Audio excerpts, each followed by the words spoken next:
Welcome to the Run of Kutch, a vast expanse of glittering whiteness stretching as far as the eye can see in all directions. And it isn't sand or snow that makes us shield our eyes against the glare, but salt. Everything about this is like snow, but it doesn't taste like snow. Ew. Fingers are yucky. salty. Are you done? That was gross. Why did I put that in my mouth? It's one stop of many on this year's thematic conference in Kutch, where 10 members of the 2016-2017 William J. Clinton Fellowship class have gathered to immerse ourselves in India's education sector. Ooh, you're right. That was some salty salt. You want to shift a little bit so you can get all of your hair right? My hair is Why don't you watch your mouth, Tim? We took a lot of pictures. Alright. Poor guy, he has like 25 cameras. Wait, if Nadeem got it, forget my my phone because then number two coming at ya. Woo! Sweet. Alright, camera number two. So I love romances. I love romances because they tell me how a child is thinking. That's Arjun, our fearless leader here at the Thematic Conference and the director of LAMP, the American India Foundation's Learning and Migration Program. LAMP intervenes on behalf of children in areas of high seasonal migration, providing them with learning enrichment and remediation programs. That's what they're trying to do anyway. So what we wanted to do with this sort of a setup is that we want to create an atmosphere of learning and a community support system. Because we can't create such infrastructure everywhere. So the idea is that we do some sort of a hub and spoke model. We have one LRC somewhere and we have other villages and government schools depending on the density of the population, depending on the area, depending on our partner, 5 to 10 spokes. And we invest more in the LRC because if we run 10 learning enrichment, remediation classes, we have to pay 10 facilitators' salaries, we have to invest in training of 10 people, and we can't, then we'll do very thin work. We'll just do 2-day training, we'll just say, okay, make low-cost materials. We won't be able to do this, right? The "this" in question turns out to be pretty incredible. The Learning Resource Center we're currently sitting in is a dream of a classroom. Books are hanging from a string within easy reach of small children. A science trunk is filled to the brim with scales and magnets and pipettes. A giant snakes and ladders game is spread out on the floor and features scenarios, in Gujarati, that are relevant to the kids' everyday lives. Obviously, we played. Sanitation.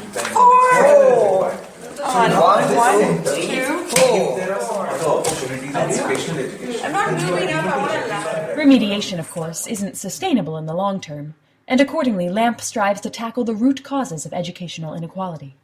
The major problem that happened was that these children, after a year, we are very happy, they move on. The next year, when we do a baseline again of grade 3, we'll again find children with learning gaps, because the learning gaps arise where? In grades 1 and 2. We have not addressed that problem. The root cause is not addressed. So we can do this again and again and again. The analogy I give is हम लोग पोंछा लगा रहे थे, ऊपर से नल का खुला हुआ था. We are sweeping the floor, sweeping, but the tap is open. Our job is not to run remediation programs forever. Our job is to demonstrate a model, see if government teachers adopt some good practices and move out at some point of time.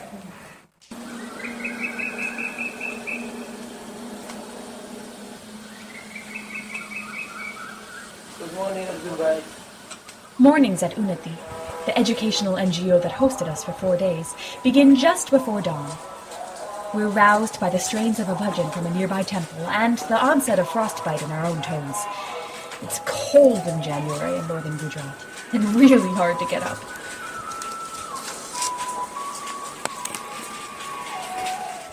But bucket showers await us.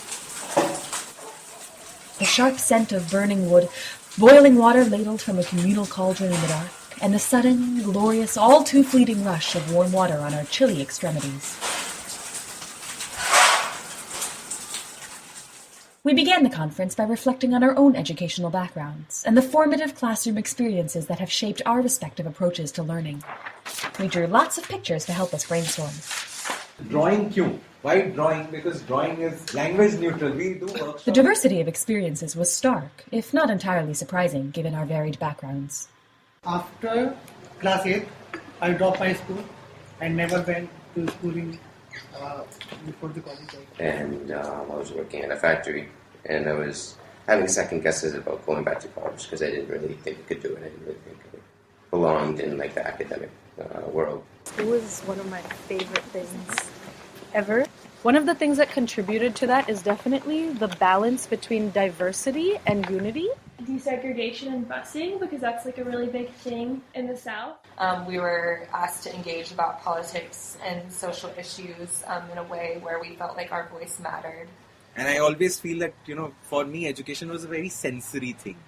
Generally we are just taught in a classroom. He said, "Bahar chalte, let's go outside. It's a nice day. It was a day like this. Let's go outside in the sun." However, most of us could agree on at least some challenges, such as the inefficacy of shame-based teaching. And it is a common theme. Public humiliation does not work for students. And for most of my primary education, teachers felt like these large, kind of authoritarian figures. And I was never really able to. The teacher actually spanked me on my thigh with a wooden ruler. And she's like, "This is the mistake you've made." And it was I shut down and I basically withdrew from the class, from the lesson, I think that was the day when I shut up. Many of us, particularly those raised in an Indian context, were discouraged from asking questions and told instead to sit down and be quiet. Questions are a no-no. In an Indian family, nahi, sawal to puchna hi nahi hai. Because if we start asking questions, then we'll start asking questions about... Don't question me, don't speak up, and do not repeat this in the sense of... It was chup baitho. Don't ask questions. Sit down and just keep quiet. The lack of freedom to choose one's own course of study was also something many of us could relate to. When I chose commerce, a lot of my parents' peers would tell my mother, "What sort of Bengali mother are you? You are letting your child study commerce? Why aren't you taking medicine? Why aren't you taking engineering?" And I was like, "No, I want to do social sciences. I want to become a journalist. I want to see what the world is like." Confidence and possibilities. Freedom, a sense of freedom. That we have these choices. A fair number of us pointed to some specific inspirational figures who made a profound difference in our educational endeavors. He kind of said, "Look, if I see you here again in 2 weeks when school's supposed to start," and he told me in Spanish, I was like, "A la mugre." But translated to English, it means I'm going to kick the shit out of you. Professor Fish from 10th grade, he was the most inspirational person for me. He changed the way I thought about reading, about everything. Mr. Mukherjee, who brought the love for physics. When an ex-con tells you that he's going to do something bad to you. As it turns out, we all have pretty complicated relationships with failure. I kind of started fearing failure. This fear of failure that makes us averse to risk. We don't experiment, and that's some of the reasons why we But don't. it helped me. That failure also helped me to explore other opportunities. I crossed out sports here because I literally failed gym. So I almost didn't graduate from high school. In fact, Gandhi has most failures. Had he not failed, he would not have been Bapu. He becoming Mahatma because of his failures. Ultimately, we had amassed quite a collection of philosophies and pearls of wisdom about education. Reading is like music. You just take it in and make it your own. And I just said, what if you say shape up and ship out? So that's where the ship comes. Every single person in a classroom has the ability to contribute something valuable to it. Looking at large things from afar, but also looking closely through a microscope at smaller details. So you kind of have to find a balance between understanding things from the bottom up and the top down. Once there's a nut in it, it is not the same. This last piece of advice was from Mr. Binoyji, who enjoins us to let go of the mistakes of our past by comparing life to a piece of knotted string. His analogy is derived from a poem, which Palak later recited in full on a sunset walk through a nearby village. Rahiman धागा प्रेम का ना तोड़ो चटकाए टूटे तो फिर ना जुड़े जुड़े गांठ ही पड़ जाए. This thread of love and affection, don't break it so unthinkingly. Once you break it, it will not join again, and if it does join, they will be not forever. We later visited one of LAMP's learning resource centers in Bandri, a nearby village, where we were greeted by songs and pigtails and cheerful faces.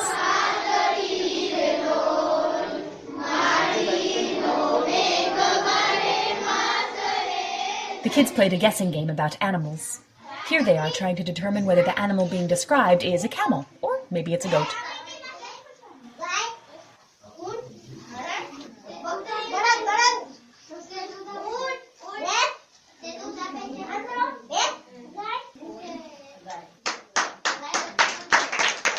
Tim taught them where to find New Orleans on a map. Tim bhai, aap kahan se ho? Where are you from? Louisiana. मैं थोड़ा मदद करूंगा कि कौन से तरफ है वो कॉपी क्या नाम है आपका शोभना शोभना शोभना आ जाओ एक बार टिम को जाके दिखाओ कि न्यू ऑर्लिन्स आपने सही से ढूंढा है नहीं Tim will check Yes, indeed. Yes. Good job. We also had the rare opportunity to meet with a dozen or so older students and community leaders who shared their reflections on how the learning resource centers have impacted their community. वो लिखने में पढ़ाई में उसका मन नहीं था रखड़ने का भटकने का वो भी उसका बहुत मन था रमने का 2-3 बार मैंने उसको लगा दिया इसलिए बस चले जाते थे स्कूल के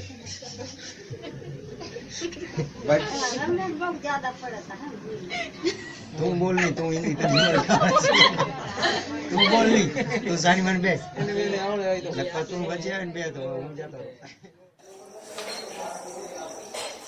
Dinner time gave us a much-needed chance to unwind and compete over who could consume the most rotis.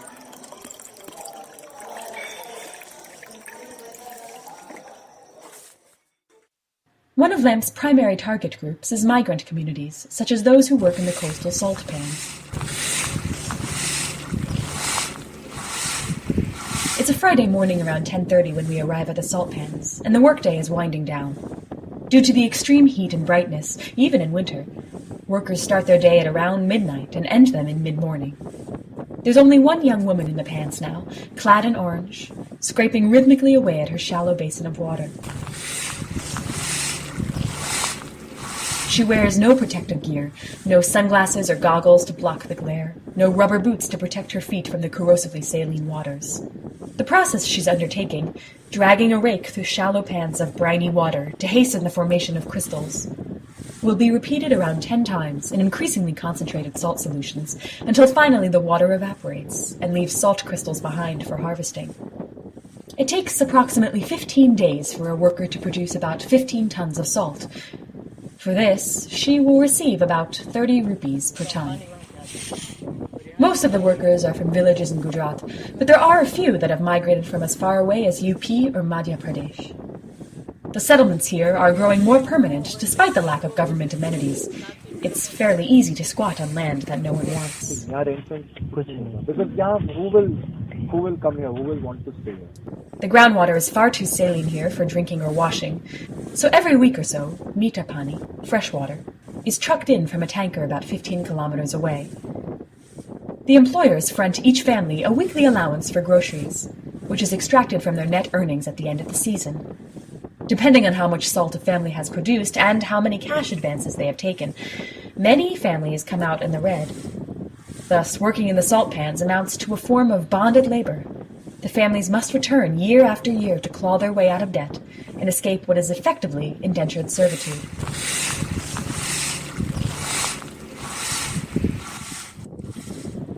We piled back into the bouncy jeep for a trip to a nearby government school, where the atmosphere was considerably rowdier. We were treated to a concert of several songs, including one by a talented young singer named Jyotsna.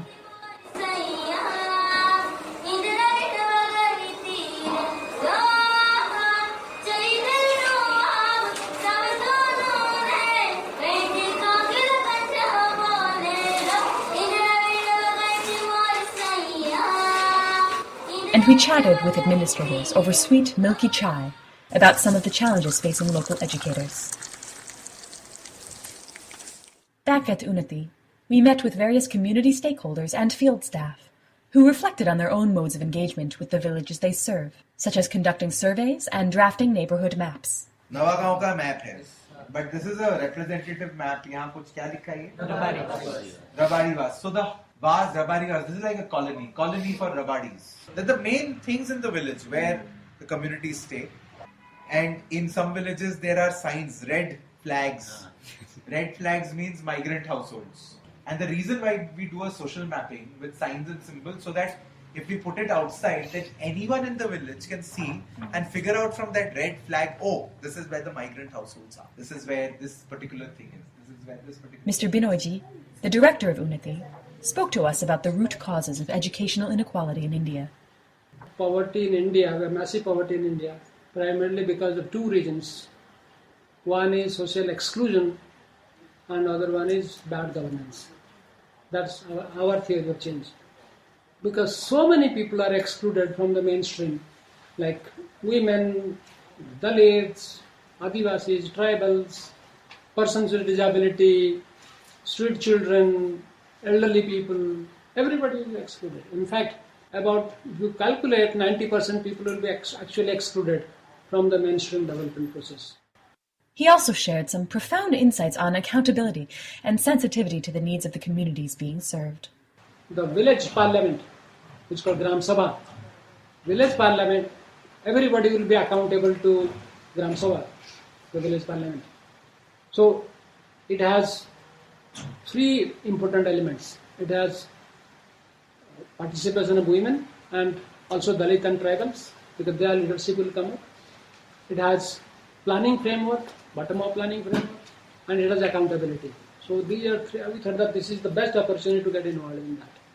This calls to mind a story that was shared with us, a parable of sorts, warning against the dangers of forgetting why and for whom we engage in this work. The Parrot's Training by Rabindranath Tagore. Once upon a time, there was a bird. It was ignorant. It sang all night, but never recited scriptures. It hopped pretty frequently, but lacked manners. Said the Raja to himself, "Ignorance is costly in the long run, for fools consume as much food as their betters and yet give nothing in return." He called his nephews to his presence and told them that the bird must have a sound schooling. The pundits were summoned, and at once went to the root of the matter. They decided that the ignorance of birds was due to their natural habit of living in poor nests. Therefore, according to the pundits, the first thing necessary for this bird's education was a suitable cage. The pundits had their rewards and went home happy. A golden cage was built with gorgeous decorations. Crowds came to see it from all parts of the world. "Culture, captured and caged," exclaimed some in a rapture of ecstasy and burst into tears. Others remarked, "Even if culture be missed, the cage will remain to the end a substantial fact. How fortunate for the bird." The goldsmith filled his bag with money and lost no time in sailing homewards. The pundit sat down to educate the bird. With proper deliberation, he took his pinch of snuff. As he said, "Textbooks can never be too many for our purpose." The nephews brought together an enormous crowd of scribes. They copied from books and copied from copies till the manuscripts were piled up to an unreachable height. Men murmured in amazement, "Oh, the tower of culture egregiously high, the end of it lost in the clouds." The scribes, with light hearts, hurried home, their pockets heavily laden. The nephews were furiously busy keeping the cage in proper trim. As their constant scrubbing and polishing went on, the people said with satisfaction, "This is progress indeed." Men were employed in large numbers, and supervisors were still more numerous. These, with their cousins of all different degrees of distance, built a palace for themselves, and lived there happily ever after. The world is never in want of fault-finders, and they went about saying that every creature remotely connected with the cage flourished beyond words, excepting only the bird. The Raja, at length, being desirous of seeing with his own eyes how his education department busied itself with the little bird, made his appearance one day at the great hall of learning. From the gate rose the sound of conch shells and gongs, horns, bugles and trumpets, cymbals, drums and kettle drums, tom-toms, tambourines, flutes, fifes, barrel organs, and bagpipes. The pundits began chanting mantras with their topmost voices, while the goldsmiths, scribes, supervisors, and their numberless cousins of all different degrees of distance loudly raised a round of cheers. Mightily pleased, the Raja was about to remount his elephant when the fault-finder, from behind some bush, cried out, "Maharaja, have you seen the bird?" "Indeed, I have not," exclaimed the Raja. "I completely forgot about the bird." Turning back, he asked the pundits about the method they followed in instructing the bird. It was shown to him. He was immensely impressed. The method was so stupendous that the bird looked ridiculously unimportant in comparison. The Raja was satisfied that there was no flaw in the arrangements. As for any complaint from the bird itself, that simply could not be expected. Its throat was so completely choked with the leaves from the books that it could neither whistle nor whisper. It sent a thrill through one's body to watch the process. This time, while remounting his elephant, the Raja ordered his state ear puller to give a thorough good pull at both the ears of the fault-finder. The bird thus crawled on, duly and properly, to the safest verge of inanity. In fact, its progress was satisfactory in the extreme.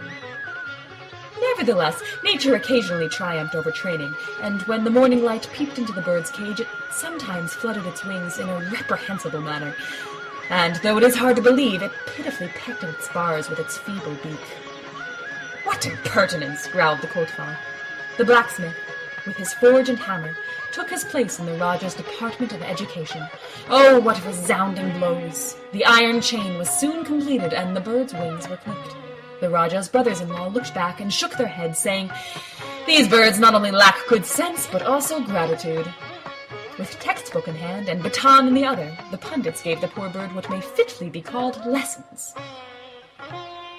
The Kotwal was honored with a title for his watchfulness, and the blacksmith for his skill in forging chains. The bird died. Nobody had the least notion how long ago this had happened. The fault-finder was the first man to spread the rumor. The Raja called his nephews and asked them, "My dear nephews, what is this we hear?" The nephews said, "Sire, the bird's education has been completed." "Does it hop?" the Raja inquired. "Never," said the nephews. "Does it fly?" "No." "Bring me the bird," said the Raja. The bird was brought to him, guarded by the Kotwal and the sepoys and the sawads. The Raja poked its body with his finger. Only its inner stuffing of book leaves rustled. Outside the window, the murmur of the spring breeze amongst the newly budded ashoka leaves made the April morning wistful.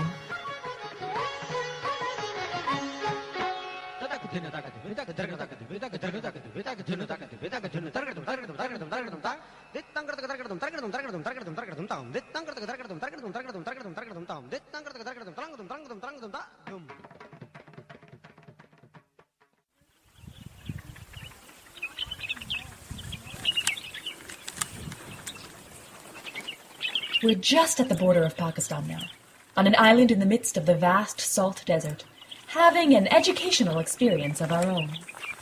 Olivia is a Harappan archaeological site in the northwest of Kutch, one of the few vestiges of a civilization dating back over 5 millennia. We wended our way through a labyrinth of ancient irrigation systems, reservoirs, and the remnants of well-planned city streets. Some of us may have gotten a little too attached to the experience. You put the disaster.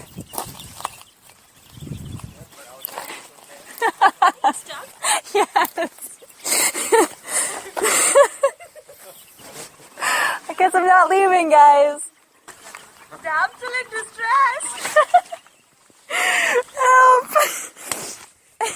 But in the end, we managed not to leave anyone behind. No. We were treated to a concert by some local musicians on our way out.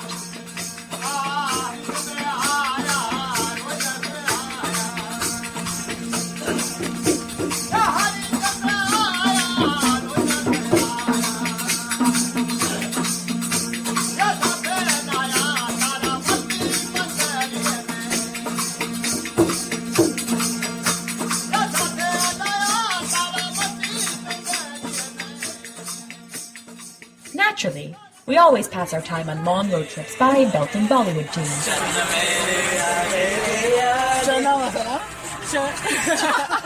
Dylan's version. Chana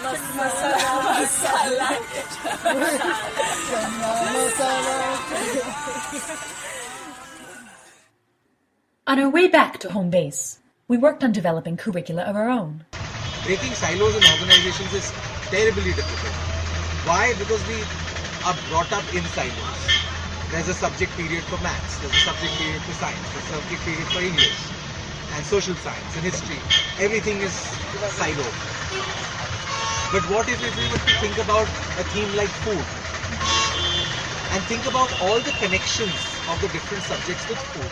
The idea was to subvert the traditional boundaries between school subjects, creating an interdisciplinary lesson plan revolving around the thematic areas of conservation and life skills. We hope the fruits of our labor will be deployed in future LAMP classrooms.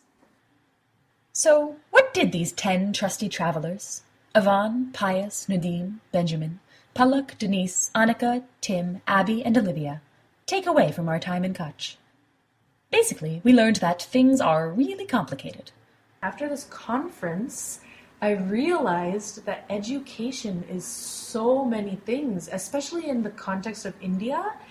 Education is based on your culture, the village you come from, how many cows you're herding. There's a religious context to it. It's just so many more things. So it's important that we don't disregard the cultural context and we don't bring our own ideas about education when working in the educational sector in India, which is such a diverse and multi-layered place to work. Diversity and complexity, as well as the difference between urban and rural spheres, were common themes. It's baffling and overwhelming to think that, we have to, how do you find the right answer that'll fit across the country? I don't think there is an answer, but you have to find something so that, there's representation across the board. Because if there's not, then there will always be inequality. I've been working in a very urban environment, so I haven't actually worked in rural areas nor interacted with a lot of people in the rural areas, so this was really informative to understand the different complexities that affect rural populations. Yeah, so I think I had a good understanding of the urban sector, but I really wanted to learn more about the rural sector and just understanding all of the different aspects that go in, because you can't always read that. And so talking to people, there are a lot of things that I wouldn't have thought of for reasons that people would drop out. It's not really as simple as people want to make it. I was told today that there's a saying Gujarati where the language changes every 12 villages. And it's just how do you deal with that? What do you do with What do you do with that? Right? Christ. Some of us derived concrete tricks and tools that we look forward to applying to our fellowship work at NGOs throughout India. I know what I need to take back to my organization, especially in teacher training and capacity building. So I think I've learned the tools and the techniques. Moving forward, I learned how they do capacity building for the trainers, and I thought that was really cool, and maybe we could do a better job of that in my NGO. Others shared more philosophical musings about what the ultimate goals of education really should be. So I've been kind of at a loss at GSK in thinking about why we educate people, because I think that's the foundational question that we have to ask before we can get to how do we educate them. I think this conference has helped clarify for me the framework that I'm working in on a daily basis from a higher level. The aim is not to inspire them to go to college. That's not the direct aim. It's not to inspire them to take up chemistry and become a chemist. It's just to teach them about learning and about the importance of education. Because as we were speaking, and it's kind of a sad thing to admit, a lot of these kids living in these villages are dropping out after 8th, 10th grade because they have other things to do in their lives. I think the goal of education here is to teach kids about how learning can be a lifelong process and how it is something that you should enjoy. I've had some discussions with friends here asking if education is the ends or the means of development? You know, does it have instrumental value for achieving other things that we as development specialists want to achieve? Or does it have intrinsic value? Is it something that we should value in and of its own self? So I'm still working on those thoughts. I don't know my answers, but I'm kind of leaning towards the idea that it's both, and that we as development specialists need to really understand that education is a critical component of enabling people to make choices that matter in their own lives. Balak reminded us that the common educational tactics of shame and humiliation are counterproductive. It could be humiliation in public and personal form. It could be in terms of power structures. It could be more socio-cultural in terms of the caste that you come from. Or it could be gender-based, that you're a woman or a man. It could be anything. But this aspect of humiliation and shame and guilt, it's very, very deeply interwoven in the way that we navigate our lives. Nadeem reminds us that we need to work with the community all together in a sustained and forward-looking fashion so that an NGO's efforts can be continued even after it departs. तो जो भी है उस सबको एक साथ में लेके चलना है. तो ये यहाँ पर मैंने सीखा और यही सब निकल का है कि किस तरह कम्युनिटी के साथ में आप काम कर सकते हो और कैसे वो सस्टेन हो सकता है. आप काम नहीं भी करोगे तब भी लोग empowered अगर होगा तो वो काम अपने से कर लेंगे. Benjamin inspired us to work on behalf of marginalized communities, whose circumstances are exacerbated and perpetuated by educational inequalities. We're fighting hard to get those voices that aren't heard that often. And I think what was cool about this conference was I see that in my own work, working with a lot of minority populations and seeing how they don't get the representation as other groups do, and how important that is, and just seeing these kids fall behind without ever being provided a chance in the first place. And that's kind of frustrating, I guess. Aside from my perception, my intimate feelings, it's how angry it can make you just to see these kids who barely understand the world around them already, yet the world has decided their future. Ultimately, we learned that it's tedious work. None of it is simple. The devil is in the details, and that anybody working in education really has a duty and a responsibility to investigate those details and to find out the barriers and impediments in a specific area and to approach them piecemeal. We really can't make any sort of sweeping prescriptions when it comes to education. It's different down to every individual child who's being educated. It's maddeningly slow work. Sometimes I just feel like we're a drop in the bucket. But it can have profound and enduring consequences. And be a lot of fun.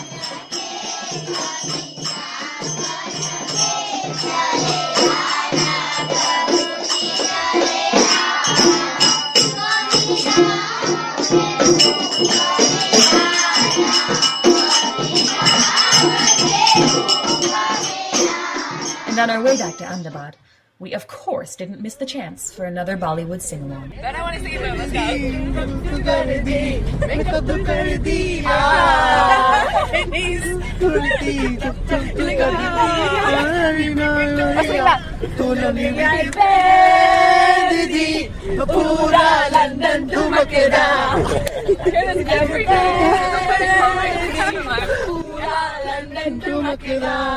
Reporting from the American India Foundation, I'm Olivia Waring.